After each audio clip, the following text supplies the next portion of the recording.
Today, I want to talk about Ohio State spring game, Alabama spring game, and really some spring game superlatives. And all that's coming up after the bumper. Don't be cornering me. Hold up. Time. You gotta help me with that corner shit. What's up, kinfolk? It's RJ Young. I am not on a step mill. Consider hitting the like and subscribe button because I upload a video every single day. So it's college football related, sports related. We have a good time. Today, I want to talk about Ohio State spring game, Alabama spring game, and what we have learned, if anything, from football with fans in the stands. And yes, as you can see, I am back in the Tulsa studio where I am so excited to be back home. I'm also excited. We're one day closer to the launch of the #1 ranked show. You'll be able to watch it here. You can download the podcast wherever it is you get your podcast, where we have some outstanding interviews and takes that are really canned and ready to go for you. We're going to start with Mac Brown, who's going to talk about Tidewater. He's going to talk a little bit about what it means to have Jordan backing his university and tell us a few stories about Vince Young and Ricky Williams. I'm excited to be really a part of this enormous venture that Fox Sports is behind and that I get to lead. This is so much fun for me. All right. So download the podcast. If you do, please leave a 5-star review or, watch it here. Either way, however it is that you want to go about doing it. Okay. So I'm at the airport. And what am I doing at the airport? Flying back from Los Angeles to Tulsa, but watching Ohio State spring game as much as I possibly can, right into Alabama spring game, and then taking a look around at the others going on. Georgia had their spring game. Miami had their spring game. Texas had their spring game.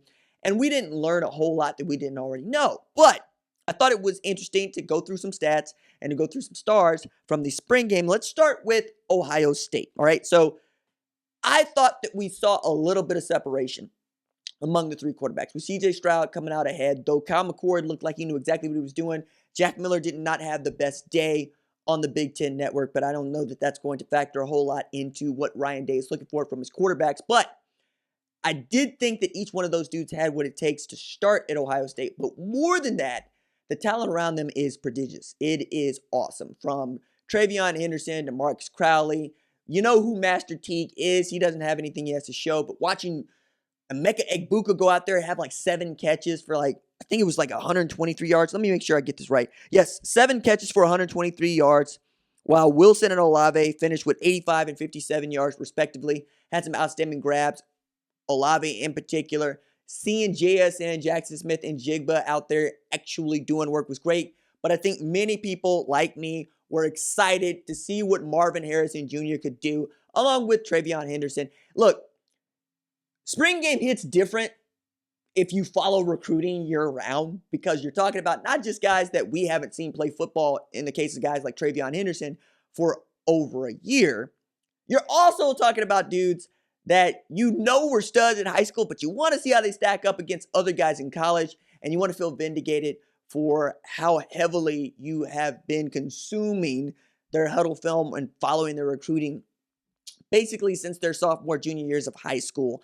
And that pays dividends. In the spring game, when all your friends are coming up, you going yo, I didn't know that this true freshman was that good. And you're the person going, I tried to tell you that man could play. Seeing Taraja out there, Taraja Mitchell for Ohio State, actually playing a little bit of will linebacker out there was fun.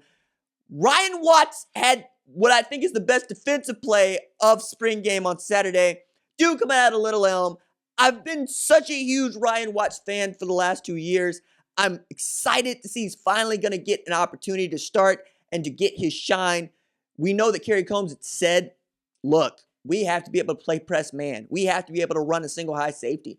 We've got to be able to rely on our corners to shut down wide receivers. And seeing what Ryan Watts was able to do today, you have to be encouraged as a Buckeye fan. And if you don't know who Ryan Watts is, all 6'3" of him, long, rangy, fast, you're about to get to know him in a big way.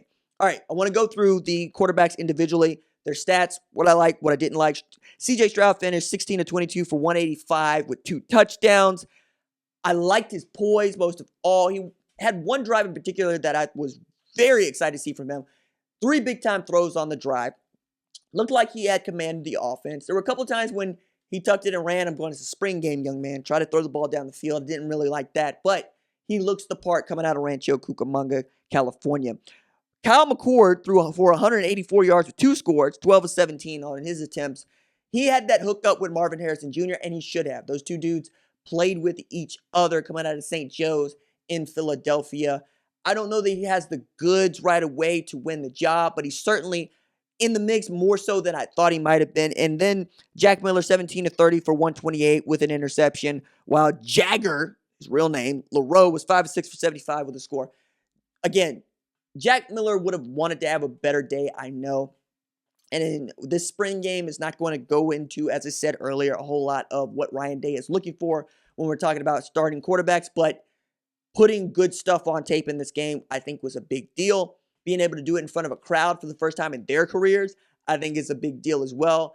And it seems like we're going to get back to full capacity stadiums maybe come the fall. And I know that Ryan Day said in the presser that he's excited about what the fall could be. He liked watching what they call the best band in the land. I know some HBCUs that would have some argument with that, but watching them out there do their thing. More than that, he's looking forward to the prospect of a full shoe for Oregon when they travel to Columbus. I know that I will be as well. All right, so the other big-time spring game that I was watching was Alabama play against itself. And the joke is, it's the toughest SEC opponent that Alabama's going to face all year.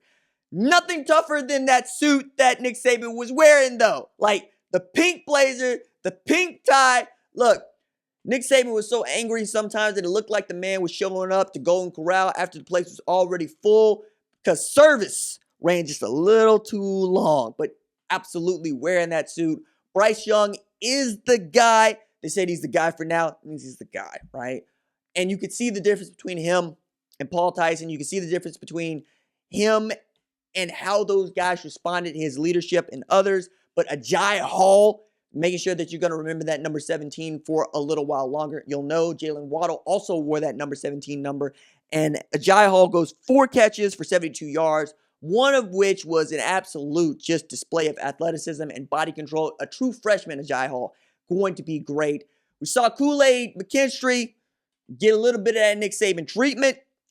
Nobody gets into the guys like Nick Saban gets into the guys. But for those of y'all that don't know, JaQuincy McKinstry, nicknamed Kool-Aid by his grandmama, is a true freshman, number 1 player coming out of Alabama. Could end up starting on the other side of Josh Jobe in Pete Golden's defense. He's got that kind of moves. He's got that kind of savvy. I could just as easily see him returning kicks and returning punts.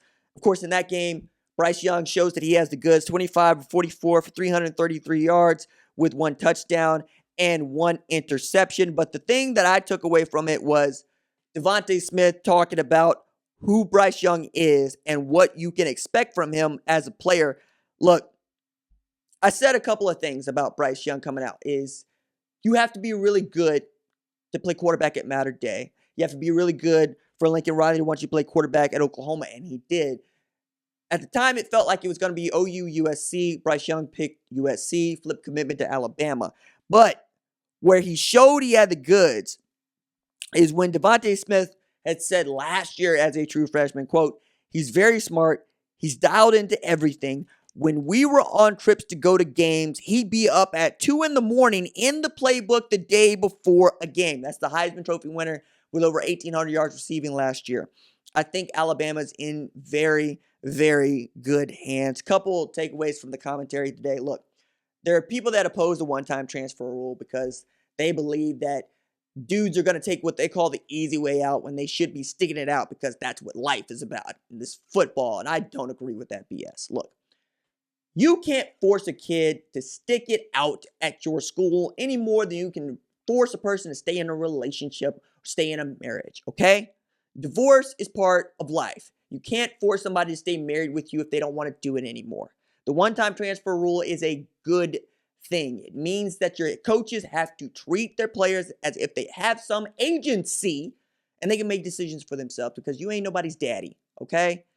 The kids are grown. They know what's best for themselves. And I like what Mac Brown had to say about this when I put it to him in the podcast that you should listen to on Monday. He answers this question directly, and I want you to hear it coming from a man that's turning 70 in August, who's coached a national championship team, and is the only living acting head coach, college football, also in the College Football Hall of Fame. All right, download the podcast in the link below. And before we get out of here, I would be remiss if I did not tell you who was the most impressive player I saw in his spring game debut, and that would be one Jack Sawyer, number 33 for Ohio State. 3 sacks that they gave him in that game, but that man was in the backfield, relentless in pursuit. I felt bad for Jack Miller because it felt like every time Jack Miller had an opportunity to take offensive snaps, there was that man on the weak side of the defense with his hand in the ground, true freshman Jack Sawyer, who is living up to his billing as one of the most highly touted freshmen of this 2021 class. He looks like the heir apparent to the legacy left by Chase Young,